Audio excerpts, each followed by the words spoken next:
کہ اللہ تعالیٰ جب رب العالمین ٹھہرے، رحمان ٹھہرے، بہت مہربان ٹھہرے اور ہمیشہ شفقت فرمانے والے ٹھہرے، تو اللہ تعالیٰ کی اس پروردگاری کا تقاضا اور اس کے رحمان ہونے کا، صفت رحمانیت کا اور اس کے ہمیشہ شفقت فرمانے رہنے کا تقاضا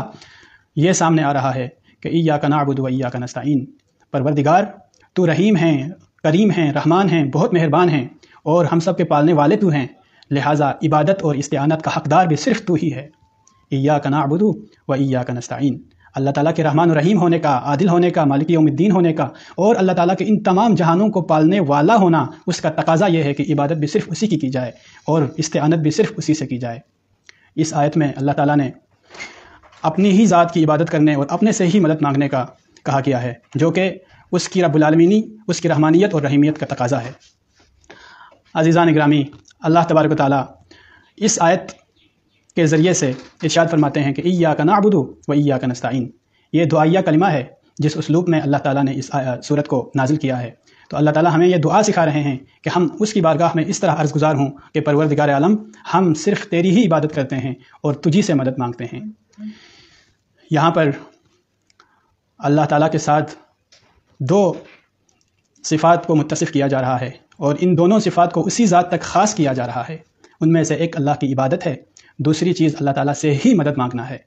عبادت صرف اللہ کی ہے اور استعانت بھی صرف اللہ تعالیٰ کی ہے۔ اللہ تعالیٰ کے علاوہ کسی اور کی عبادت نہیں ہو سکتی، تو وہاں پر اللہ تعالیٰ کے علاوہ کسی اور سے مدد مانگی نہیں جا سکتی۔ تو عبادت کا جو لفظ ہے عربی میں خشوع اور خضوع کے لیے آیا ہے، اسی لیے عبادت کا معنی اظہار تذلل کرتے ہیں، وہ اعمال اور رویے جن کے ذریعے سے اللہ تعالیٰ کی بارگاہ میں حاضر ہو کر اپنی ذلت اور عاجزی کا کمال مظاہرہ کرے، اس کو کہتے ہیں عبادت۔ لیکن قرآن مجید میں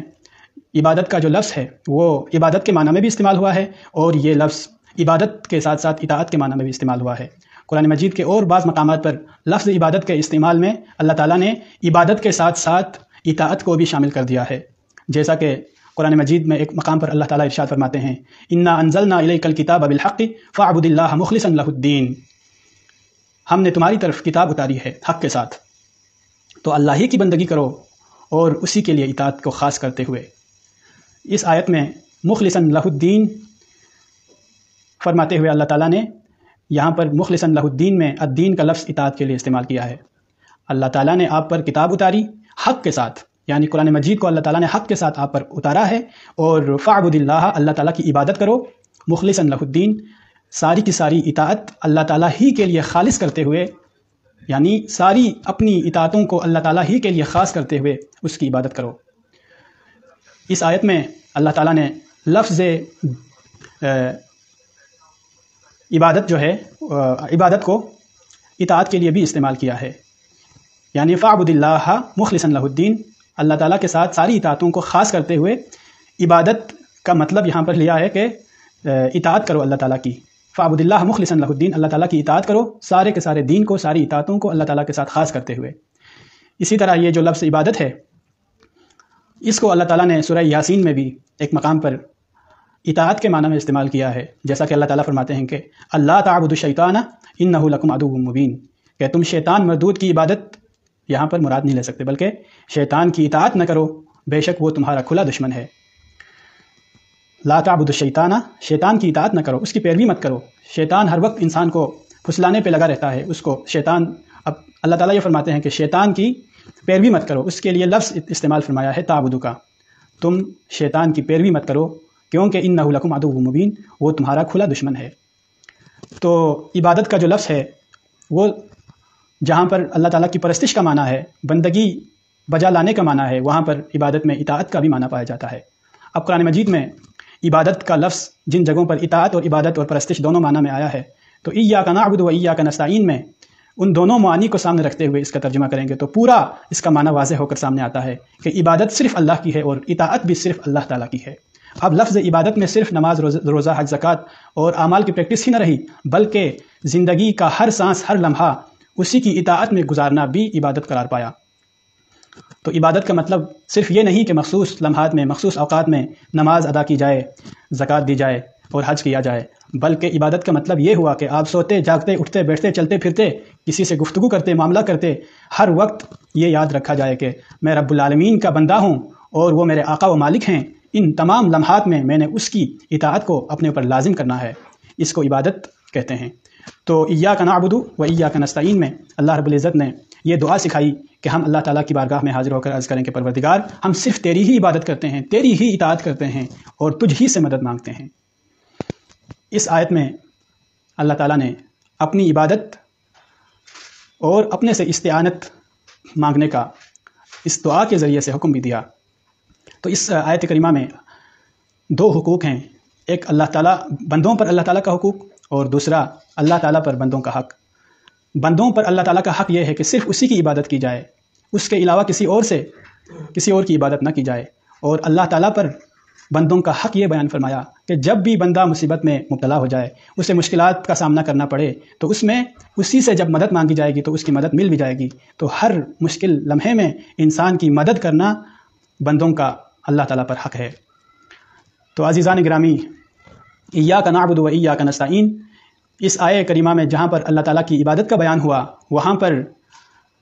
مدد مانگنے کا جو عمل ہے اس کو بھی اللہ تعالیٰ کے ساتھ خاص کرنے کا بھی بیان ہے۔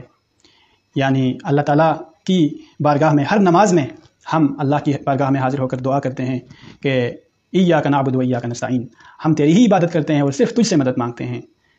تو اس مدد کا مطلب یہ ہے کہ یہ کوئی خاص مدد ہے،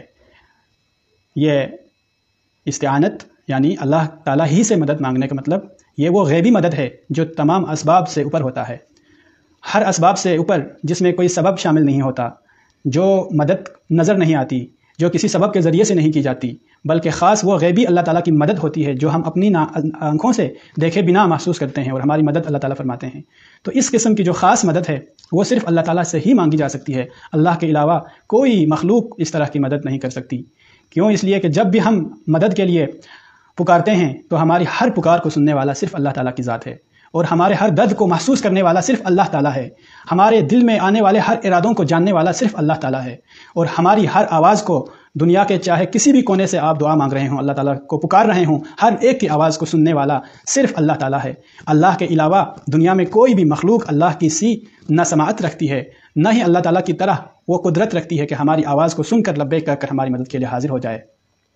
اسی لیے اللہ تعالیٰ نے قرآن مجید میں اپنے متعلق ارشاد فرمایا کہ لیس کمثلہ شیء وہو السمیع البصیر، اللہ تعالیٰ بے مثل ہے، اللہ تعالیٰ کی کوئی مثل نہیں ہے اس دنیا میں، وہ تو سمیع بصیر ہے۔ اللہ کی مثل نہ ہونے کے ساتھ ساتھ اللہ تعالیٰ نے اپنی دو صفات کا بیان فرمایا کہ اللہ تعالیٰ سمیع ہیں اور اللہ تعالیٰ بصیر ہیں۔ اللہ تعالیٰ کسی سماعت کسی مخلوق کی نہیں ہے، اور اللہ کی بصارت و بصیرت جیسی دنیا میں کسی کی بصیرت نہیں ہے۔ تو جیسے اللہ سنتے ہیں اس طرح دنیا میں کوئی بھی مخلوق خواہ وہ زندہ ہو یا مردہ کوئی بھی نہیں سن سکتا۔ اگر ہم یہ مانیں کہ اللہ تعالیٰ کے علاوہ بھی دنیا میں کوئی مخلوق ایسی ہے جسے آپ امریکہ سے بولیں تو وہ پاکستان میں سن سکتی ہے، تو یہ اللہ تعالیٰ کی اس سماعت کی اس صفت کے ساتھ، خاص صفت کے ساتھ اس کو شریک کرنا ہوگا۔ تو اگر ایسی کوئی مخلوق نہیں ہے، ایسا کوئی مقرب بندہ نہیں ہے جو دنیا جہاں سے جس کونے سے بھی آپ بولیں اور وہ سن سکتے ہوں، تو پھر اس سے مدد بھی نہیں مانگی جا سکتی، کیونکہ ہم روز اللہ تعالیٰ سے ہر نماز میں یہ وعدہ کرتے ہیں کہ باری تعالیٰ ہم صرف تجھ ہی سے مدد مانگتے ہیں۔ تو ایاک نعبد و ایاک نستعین میں اللہ تعالیٰ نے جس طرح بیان کیا ہے، تو اس جملے کی جو بنت ہے اس میں بھی اللہ تعالیٰ نے حصر کا معنی رکھا ہے، جیسا کہ ایاک نعبد و ایاک نستعین۔ تو اس جملے میں اللہ تعالیٰ نے مفعول کو مقدم کیا ہے اور فعل کو مؤخر کیا ہے۔ یہ عربی زبان کا ایک قاعدہ ہے جو کہ مسلم ہے، قاعدہ کلیہ ہے، کہ جب بھی مفعول کو فعل پر مقدم کیا جاتا ہے تو حصر کا معنی پیدا ہوتا ہے۔ ویسے تو عام طور پر عربک جو سینٹنس ہے اس کا سٹرکچر یہ ہوتا ہے کہ سب سے پہلے فعل آتا ہے، اس کے بعد فاعل آتا ہے، اس کے بعد پھر مفعول آتا ہے، یعنی سب سے پہلے فعل جو کام ہے، فعل کا جو لفظ ہے وہ آتا ہے، ورب، اس کے بعد سبجیکٹ آتا ہے، پھر اس کے بعد آبجیکٹ آتا ہے۔ عربی کے جملے اس طرح بنتے ہیں عموماً، لیکن اس عربی کے جملے کے خاص سٹرکچر سے ہٹ کر اللہ تعالیٰ نے یہاں پر حصر پیدا کرنے کے لیے ایاک نعبد و ایاک نستعین میں مفعول کو مقدم کیا اور اس کے بعد میں فعل کا ذکر کیا۔ ایاک نعبد و ایاک نستعین، تجھ ہی سے مدد مانگتے ہیں اور تیری ہی عبادت کرتے ہیں۔ تو مفعول کو مقدم کرنے سے حصر کا یہ معنی پیدا ہوا کہ صرف والا معنی پیدا ہوا، صرف تیری ہی عبادت کرتے ہیں، جو صرف ہم معنی کرتے ہیں وہ اس مفعول کے پہلے آنے کی وجہ سے معنی پیدا ہوا ہے۔ اور ایاک نستعین صرف تجھ ہی سے مدد مانگتے ہیں، تو اس میں بھی جو صرف کا معنی تجھی سے مدد مانگتے ہیں، صرف تجھ ہی سے مدد مانگتے ہیں کا جو معنی ہے وہ بھی اسی حصر کی وجہ سے